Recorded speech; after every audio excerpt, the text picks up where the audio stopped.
வணக்கம். ஆகாஷ்வாணி புதுச்சேரி செய்தி சுருக்கம் வாசிப்பவர் செங்கேனி பழனி. டிஜிட்டல் புரட்சியினால் தொழில்நுட்ப ரீதியில் அனைவரையும் உள்ளடக்கிய சமூகமாக இந்தியா மேம்பட்டுள்ளதாக பிரதமர் திரு நரேந்திர மோடி கூறியுள்ளார். நேற்று மும்பையில் இங்கிலாந்து பிரதமர் திரு கியர் ஸ்டார்மருடன் இணைந்து உலக பின்டெக் திருவிழாவில் கலந்து கொண்டு பேசினார். 2047 ஆண்டிற்குள் முன்னேறிய நாடாக மேம்படும் இலக்கை எட்டுவதற்கான இந்தியாவின் பயணத்தில் கூட்டாளியாக தன்னை இணைத்துக் கொள்வதே இங்கிலாந்தின் விருப்பம் என்று இங்கிலாந்து பிரதமர் கூறினார். முன்னதாக இரு தலைவர்களும் பல்வேறு துறைகளில் இருதரப்பு ஒத்துழைப்பு குறித்து விரிவான பேச்சுவார்த்தை நடத்தினர்.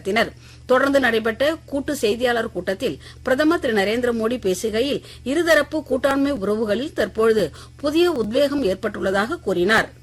இந்தியாவின் மருத்துவச் சூழல் நோய் சிகிச்சை என்பதற்கு அப்பாற்பட்டு நோய் தடுப்பு மற்றும் உடல்நல மேம்பாட்டை மையம் கொண்டதாக மாற்றப்பட்டுள்ளதாக மத்திய சுகாதார அமைச்சர் திரு ஜே.பி. நட்டா கூறியுள்ளார்.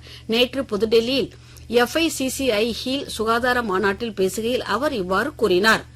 மத்திய சுகாதாரத்துறை இணை அமைச்சர் திருமதி அனுப்பிரியா பட்டேல் நேற்று புதுடெல்லியில் தேசிய அளவிலான 60 நாள் புகையிலை இல்லா இளைஞர் இயக்கத்தின் 3ஆம் கட்ட பணிகளை தொடக்கி வைத்தார். புதுச்சேரியில் புகையில்லா இளைஞர்கள் நலன் பிரச்சாரம் 3.0 துவக்க விழா நேற்று நடைபெற்றது.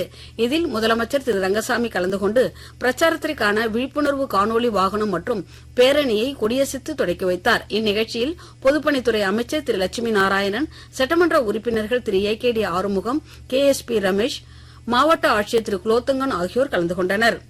புதுச்சேரி நகர கோட்டத்தில் உள்ள உயர் மின்னழுத்த பாதையில் பராமரிப்பு பணிகள் மேற்கொள்ள இருப்பதால் இன்று காலை 10 மணி முதல் நண்பகல் 12 மணி வரை டிவி நகர், தெய்வநாயக பிள்ளை தோட்டம், மகாத்மா காந்தி சாலை, சின்னையாபுரம், பஜனைமடம் வீதி ஆகிய பகுதிகளில் மின்தடை ஏற்படும் என்று மின்துறை அறிவித்துள்ளது. இத்துடன் இந்த செய்தி சுருக்கம் நிறைவு பெறுகிறது. எமது அடுத்த செய்தி சுருக்கம் காலை 8 மணிக்கு. வணக்கம்.